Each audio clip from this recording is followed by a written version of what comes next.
Gold, trusted gold buyers. మీరు తాకట్టు పెట్టిన బంగారాన్ని విడిపించి ఈ రోజు ఉన్న మార్కెట్ ధరకు కొనబడను.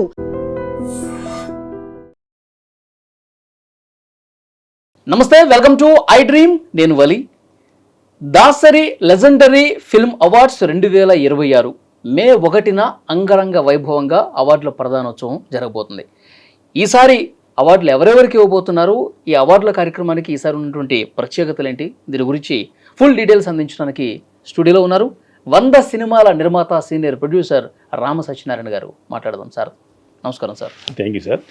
సార్ ఏంటి, ఎట్లా ఉండిపోతుంది మే 1న ప్రోగ్రామ్? దాసరి నారాయణరావు గారు మా గురువు గారు అండి. ఆయన మరణించి 8 సంవత్సరాలు అయింది. ఇప్పుడు 80వ సంవత్సరం, 80వ జయంతి రేపు మే 4వ తేదీన.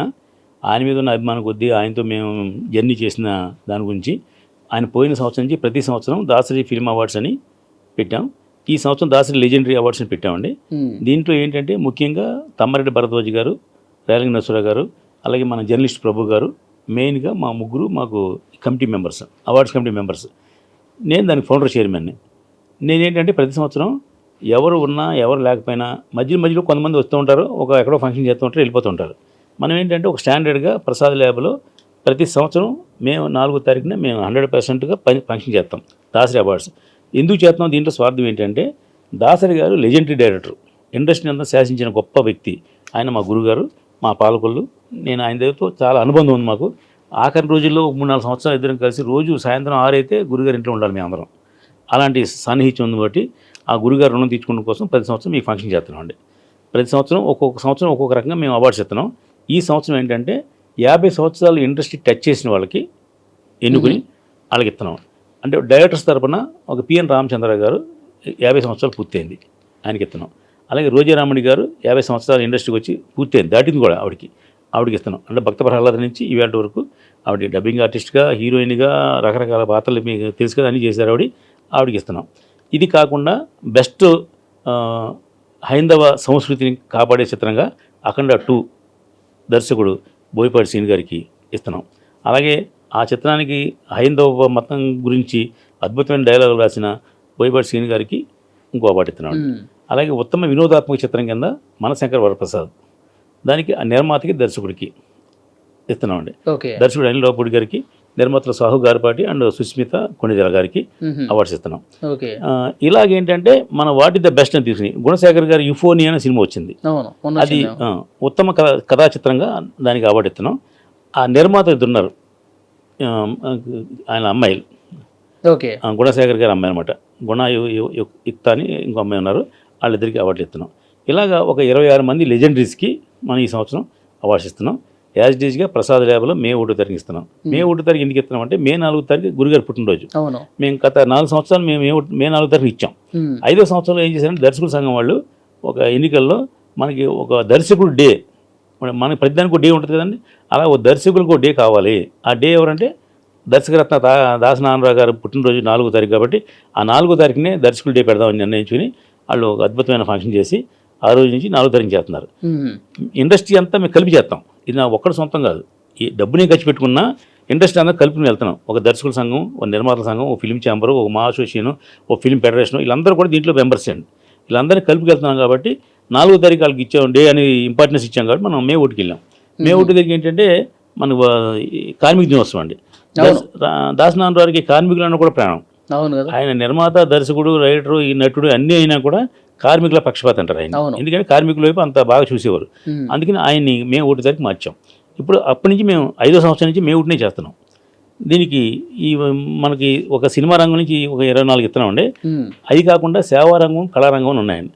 గురుగారు సేవారంగంలో ఉన్నారు, కళారంగంలో ఉన్నారు. ఆయన నటుడే కాకుండా ఆయన చాలా కళా సంస్థలకి డొనేట్ చేసేవారు. అందుకని దాని నుంచి ఒక 26 మందికి ఇస్తున్నాం. దాంట్లో ఒక వంశీ రామరాజు గారు ఇండస్ట్రీకి వచ్చి ఆయన వంశీ బర్క్లీ అవార్డ్స్ని పెట్టారు గతంలో, అది 50 సంవత్సరాలు దాటింది. దాసరి నారాయణరావుతో ఆయనకు మంచి అనుబంధం ఉంది, అందుకు ఆయనకు ఒక అవార్డు ఇస్తున్నాం. ఇలాగా ఓ 50 మందికి, 24 మందికి ఏమో సినిమా వాళ్ళకి, 26 మందికి ఏమో సేవారంగం, కళారంగం నుంచి మొత్తం 50 మందికి అవార్డ్స్ ఇస్తున్నామండి. అది మే 1వ తారీఖున ప్రసాద్ ల్యాబ్లో సాయంత్రం 5 గంటలకు. చీఫ్ గెస్ట్ అంటే ప్రముఖులు ఎవరన్నా ఉన్నారు? మాకు మురళీమోహన్ గారు, సుమన్ గారు రెగ్యులర్ చీఫ్ గెస్టులు మాకు అండి. ఇంకొక పెద్ద స్టార్ ఒక ఆయన వస్తున్నారు, అంటే మేము అనౌన్స్ చేయకూడదు ఎందుకంటే ఆయన యాక్సెప్ట్ చేయలేదు ఇంకాను. మా జర్నలిస్ట్ ప్రభు గారు మాట్లాడుతున్నారు, అది 99% అవ్వచ్చు, అయితే అది అనౌన్స్ చేస్తాం. ఓకే. పెద్ద స్టారు ఆయన వస్తారు. అంటే మాకు మురళీమోహన్ గారు, సుమన్ గారు మాకు మా దృష్టిలో పెద్ద స్టార్స్ వాళ్ళు ఇద్దరు. ఆయన కూడా వస్తున్నారు. అలాగే పద్మశ్రీ ఇద్దరికి వచ్చిందండి, మురళీమోహన్ గారికిను రాజేంద్ర ప్రసాద్ గారికి. అవును. అయితే వాళ్ళిద్దరు కూడా మనం సన్మానం చేస్తున్నాం. అయితే వాళ్ళు ఏమన్నారంటే పద్మశ్రీ ఇవ్వకుండా పద్మశ్రీ వచ్చినందుకు అనే మనం న్యాయం కాదు. అంటే గవర్నమెంట్ అనౌన్స్ చేయాలి ముందు. అంటే ఇస్తామని అనౌన్స్ చేసింది, గవర్నమెంట్ ఇవ్వలేదు. ఇచ్చిన తర్వాత పద్మశ్రీ అని మనం యాడ్ చేయాలి. ఇప్పుడు పద్మశ్రీ అని మనం యాడ్ చేయడం ధర్మం కాదు. అందుకని చెప్పి ఆ క్వాంటాల్లో ఇస్తున్నాం, కానీ ఈ పద్మశ్రీ అని చెప్పట్లేదు మేము. ఓకే. వాళ్ళిద్దరికి ఇలాగ ప్రముఖులందరికీ కూడా చేస్తున్నాం. దానికి భరద్వాజ్ గారు, మా ప్రభు గారు, మా రాయల్ సార్, మేము అందరం కమిటీ అనమాట. ఇది రంగరంగ వైభవంగా చేస్తున్నాం. ఇది నా లైఫ్ అంబిషన్ ఏంటంటే, నేను ఉన్నంతకాలం, ఇండస్ట్రీ ఉన్నంతకాలం డెఫినెట్గా నేను ఈ ఫంక్షన్ చేస్తాను. మధ్యలో ఒకడు వచ్చి ఓ ఫంక్షన్ ఎక్కడో చేసి మళ్ళీ కన్వర్గ్ అయిపోతారు, ఇంకో వచ్చి ఇంకో ఫంక్షన్ చేసి మళ్ళీ ఎక్కడో వెళ్ళిపోతారు. కానీ నేను మాత్రం ఉన్నంతకాలం డెఫినెట్గా, మీరు బతుకున్నంత కాలం మీరే ఫౌండర్ అండ్ చైర్మన్ కాబట్టి మీరు కొనసాగిస్తూ ఉంటారు. దీనికి ఎవరి దగ్గర డొనేషన్ తీసుకుంటారో లేదా ఎంట్రీ ఫీజు తీసుకుంటారో అలాంటివి ఉండవు. అంత మీ సొంత ఖర్చు? నా సొంత ఖర్చే. మాకు గురువు గారి మీద ఉన్నటువంటి అభిమానం, మాకు కమిటీ ఉంటుంది. మా కమిటీ తప్ప మేము బయట ఎంట్రీ ఫీజులు అని వసూలు చేస్తారు. జనరల్గా షార్ట్ ఫిల్మ్స్ కాంపిటీషన్ పెడతాను అనుకోండి, 2000, 1000 రూపాయలు ఎంట్రీ ఫీజులు చేస్తారు. మేము అలా వసూలు చెయ్యం.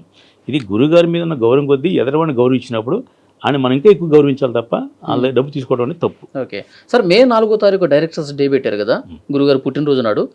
ఆ రోజు ఏం జరుగుతుంది సార్ కార్యక్రమం? ఆ రోజున కూడా దర్శకుల సంఘం వాళ్ళు చేస్తున్నారండి.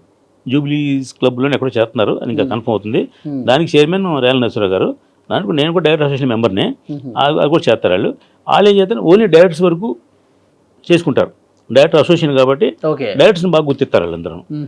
ఏది ఏమైనా లెజెండరీ డైరెక్టర్ దాసనారాయణరావుని ఈ ప్రస్తుత జనరేషన్ మర్చిపోకూడదు అని మా తలంపు. ఓకే సార్, ఇంకొకటి గురువు గారు అంటే మీకు ఎంత అభిమానం ఉందో మేము మాటలను బట్టి మాకు అర్థమవుతుంది. సో మీ జర్నీలో అంటే సందర్భం కాబట్టి అడుగుతున్నా, ద మోస్ట్ బెస్ట్ మెమరబుల్ పరిస్థితి ఏంటి గురుగారితో మీకున్నది?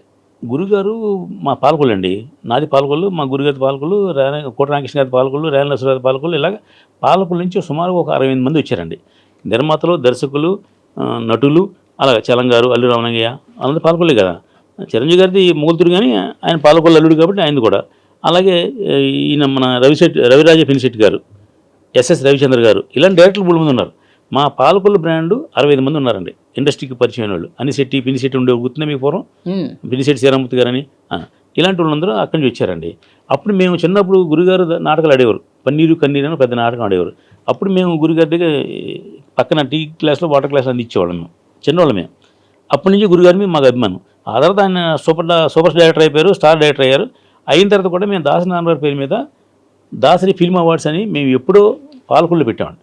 మనుషులంతా ఒకటే సినిమా రిలీజ్కి నేను మా ఫ్రెండ్స్ అందరూ కలిసి, మేము చదువుకున్నప్పుడు ఇంకా 9th క్లాస్ చదువుతున్నాం, చదువుకున్నప్పుడు మనుషులంతా ఒకటే సినిమా రిలీజ్కి ఆ రోజు అప్పట్లో ఏంటంటే థియేటర్లో రిలీజ్ రోజున మేము జెండాలు కట్టి స్వీట్లు గిట్లు పంచిపెట్టేవాళ్ళం. దాన్ని అభిమాన సంఘం అంటారు. అది అభిమాన సంఘం పెట్టాం, దాసరి కల్చర్ యూనిట్ అని అభిమాన సంఘం పెట్టాం. భారతదేశంలో ఒక దర్శకుడి అభిమాన సంఘం పెట్టింది ఫస్ట్ మేమే. ఆ తర్వాత తమిళనాడులో ఎక్కడ బాలచంద్ర గారు పెట్టారు. ఇది చూసి కాదు, కానీ తమిళనాడులో బాలచంద్ర గారు పెట్టారు. మేము అభిమాన సంఘం పెట్టిన తర్వాత దాసనారాయణరావుకి, అక్కినేని నాగేశ్వరరావుకి, ఎన్టీ రామారావుకి ఎన్ని అభిమాన సంఘం ఉంటాయి, అలాగే 150 అభిమాన సంఘాలు పెట్టారు అన్ని ఊళ్ళలో దాసనారాయణ మీద. ఒక దర్శకుడికి అభిమాన సంఘం పెట్టింది మేము ఫస్ట్ని పాలకొల్లో మనుషులంతా ఒకటి సినిమా రిలీజ్ కండి. ఆ తర్వాత 100 పెట్టారు అనుకోండి. మేము ప్రతి మే 4వ తారీఖు పుట్టినరోజుకి గురుగారి దగ్గరికి వెళ్ళేవాళ్ళం. మేము ఆ ఇంట్లో పడుకునేవాళ్ళం. అంటే మాకు అప్పుడు హోటల్లో లాడ్జ్లో దిగేంత కెపాసిటీ లేదు. మద్రాసు ట్రైనింగ్ సర్కార్కి దిగతాం, గురుగారికి వెళ్ళడం, అక్కడే భోజనం చేయడం, అక్కడే పడుకోవడం. 4వ తారీఖు పుట్టినరోజుకి 2 రోజుల ముందు వెళ్ళేవాళ్ళం. పుట్టినరోజు అందరితో పాటు వేడుకలు చూసేవాళ్ళం, మేము వచ్చేవాళ్ళం. అది ఆయనకున్న మాకున్న అనుబంధం.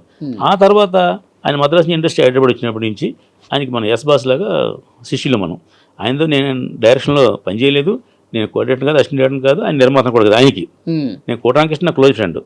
కోటరామకృష్ణ ఎక్కుంటే అక్కడ ఉండేవాడిని. దాసనారాయణ ఏ సినిమా పనిచేస్తే ఆ సినిమా కోటరామకృష్ణ పనిచేసేవాడు. కూడా తొక్క చోట్లకి వెళ్ళి కూడా వెళ్ళడం తప్ప చూడటం తప్ప మాకేమీ సినిమా అనుబంధం లేదు. గురుగారితో అసలు మీరు సినిమాలో పనిచేయలేదు. గురుగారికి నాకు అది అనుబంధం అయితే ఉంది. ఎప్పుడు అది అయిపోయిన తర్వాత ఆయన ఇంకా 3 సంవత్సరాలు పోతారు అనగా ముందు, 3 సంవత్సరాలు పోయే ముందు నేను ఇండస్ట్రీకి వచ్చిన తర్వాత 2004లో ఇండస్ట్రీకి వచ్చినప్పుడు గురుగారు శిష్యులు కాబట్టి అందరికి వెళ్తే ఇలాగా మా దిల్ రాజు గారిని వాళ్ళు పిలిపించి ఒకసారి, రాజు రేపు ఎలక్షన్ జరుగుతుంది కదా, ఛాంబర్ ఎలక్షన్, దాంట్లో రామకృష్ణానికి ఒక ఈసీ మెంబర్గా పెట్టండి అన్నారు.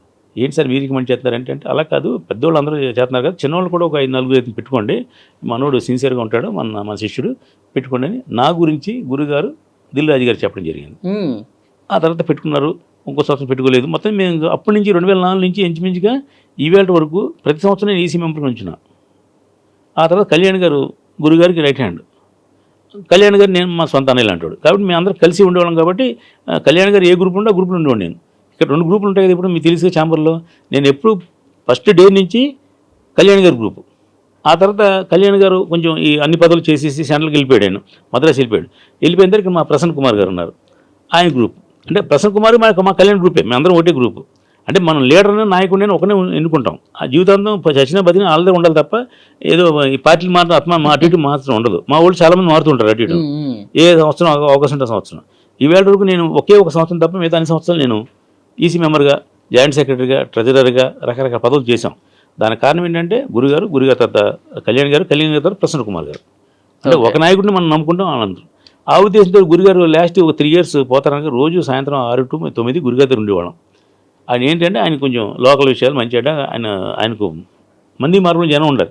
భాషా సినిమాలో నలుగురు ఎలా ఉంటారు అలా ఆ నలుగురు నేను ఒకరిని ఇక్కడ గురుగారికి ఏ సినిమా ఏంటి అంటే, సార్ రామ్ గోపాలం గారు సినిమా తెస్తున్నారా అంటే, మనోడు రా చేయి నువ్వు అని. ఏమంటే రామ్ గోపాలం గారు రేపు ఓపెనింగ్ ఫంక్షన్ ఉంది మీరు రావాలంటే, వస్తాను రా మనోడు మన కాంపౌండ్ మనిషి రాడు అని. అలాగే గురుగారితో మాకు అటాచ్మెంట్. ఆయన గురుగారు 10-30 సినిమాలు నేను ఓపెనింగ్లు చేయించుకున్నాను. ఓసారి ఒక సినిమాకి అవంతిక అనే సినిమాకి, సార్ నేను అన్నపూర్ణ స్టూడియోలో ఓపెనింగ్ పెడతాను సార్ మీరు రావాలి సార్ అన్న. ఎందుకు అన్నపూర్ణ స్టూడియోకి ఎంత ఖర్చు అవుతుంది నీకు, 50,000 అవుతుంది ఓపెనింగ్కి, మెంట్లో పెట్టుకో అన్నాడు. అది కాదు సార్ అన్న. ఏంటో నీకు కావాల్సింది ఏంటి, దాసనాంలో క్లాప్ కొడతాను అంతే కదా, నేను అక్కడ రావడం నువ్వు ఇక్కడ రా అన్నాడు.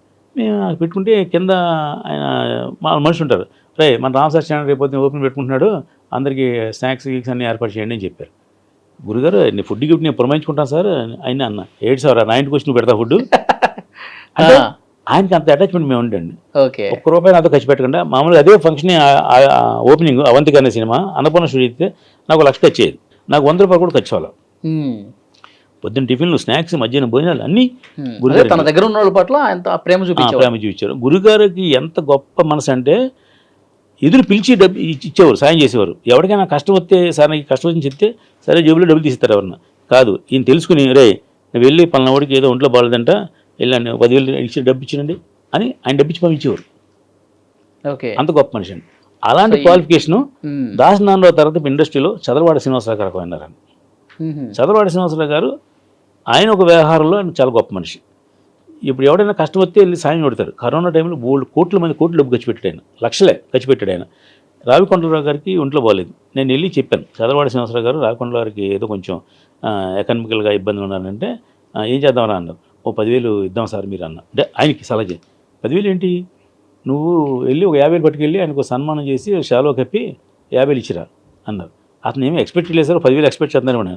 రే ఆయన గొప్పడు ఆయన, మనం 50,000 ఇవ్వడం మన అదృష్టంగా భావించాలిరా, నువ్వు ఇది సాయం అని చెప్పక మీకు సన్మానం చేసేస్తామని చెప్పి సన్మానం చేసి చాలో కప్పి అట్టుపల్లి పెట్టి ఆయనకి ఇవి అని పంపించాడు. ఆయన ఈయన అడగల డబ్బులు సాయం చేయమని. అలాగా దాసనారాయణరావు తర్వాత అడగకుండా సాయం చేసే గొప్ప వ్యక్తి చదలవాడ శ్రీనివాసరావు గారు. అంటే సందర్భం వచ్చింది కాబట్టి చెప్తున్నాను. అలా ఇంకా మా గురుగారి విషయంలోకి వస్తే మనం ఏ పని కావాలన్నా 2 నిమిషాలు ఫోన్, ఏదైనా ఉంటే అనుకోండి డైరెక్ట్ మన ఎంట్రన్స్. అసలు మామూలుగా అయితే కింద స్టాఫ్ ఉంటారు, అది చెప్తే ఆయన పైన ఫోన్ చేసి చెప్తే పంపమని చెప్పేవారు. మనకి ఫ్రీ ఎంట్రీ, ఇప్పుడు 24 hours ఎంట్రీ అనమాట. రాత్రి 11 గంటలకైనా మన ఫ్రీ ఎంట్రీయే. భోజనం ఆయన 2 కంచాలు భోజనం పెడతాడు. ఆయన టేబుల్ మీద ఆయన పక్కన కూర్చోబెట్టి నాకు 30 సార్లు 40 సార్లు భోజనం పెట్టుకుంటాడు ఆయన. ఈ గ్రాట్యుటీ తీర్చడం కోసమే నేను ఈ ఫంక్షన్ చేస్తున్నాను. ఇలా చాలామంది భోజనం పెట్టుకుంటాడు ఆయన. నేను అదే నాకు సంబంధం లేదు, ఆ విషయం చెప్పట్లేదు. అలాగే గుర్తుపెట్టుకొని అంటే ఇప్పుడు దాసనారాయణరావు కల్చర్ అవార్డ్స్ ఫంక్షన్ చేయడం వల్ల నేను చాలా గొప్పగా ఫీల్ అవుతున్నాను, ఆనందంగా ఫీల్ అవుతున్నాను, గర్వంగా ఫీల్ అవుతున్నా. ఒక అదృష్టంగా అది ఒక అదృష్టంగా భావిస్తున్నా. ఒక లెజెండరీ డైరెక్టర్ పేరు మీద మనం చేస్తున్నామని. ఆయన ఇప్పుడు చాలామంది జనానికి ఈ దాసనారాయణరావు ఉన్నారని తెలుసు తప్ప ఆయన ఎంత గొప్పటి తెలియదు వీళ్ళకి. అది తెలియడం కోసం చేస్తున్నాను. అలాగే నాకు ఇంకో క్లోజ్ ఫ్రెండ్ ఉన్నాడు, కోట రామకృష్ణ అండి. అతను పోయినప్పటి నుంచి కూడా అతను కూడా సేమ్ ఇదే ఫంక్షన్ చేస్తున్నాను నేను. ఇది మై పాకెట్ మనీ. ఎందుకు చేస్తున్నాను అంటే కోటాక్ష నాకు క్లోజ్ ఫ్రెండ్. అంటే క్లాస్మేట్ కాదు కానీ roommate, batchmate, benchmate. మీ ఇద్దరం బాగా ఇండస్ట్రీకి వచ్చి మొదటి రోజు నుంచి మీ ఇద్దరు కలిసి తిరిగిపోవడం.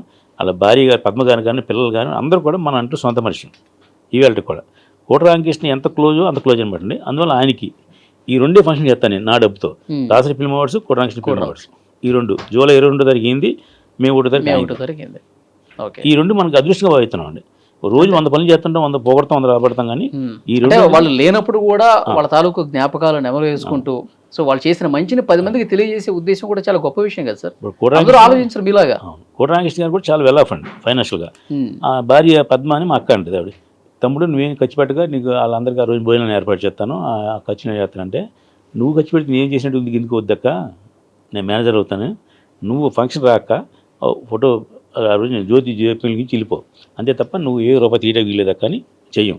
మధ్యాహ్నం వాడు అందరికీ భోజనాలు పెడుతుంది. అంటే కోటరామకృష్ణ గారి శిష్యులందరికీ భోజనం పెడుతుంది అందరికీ.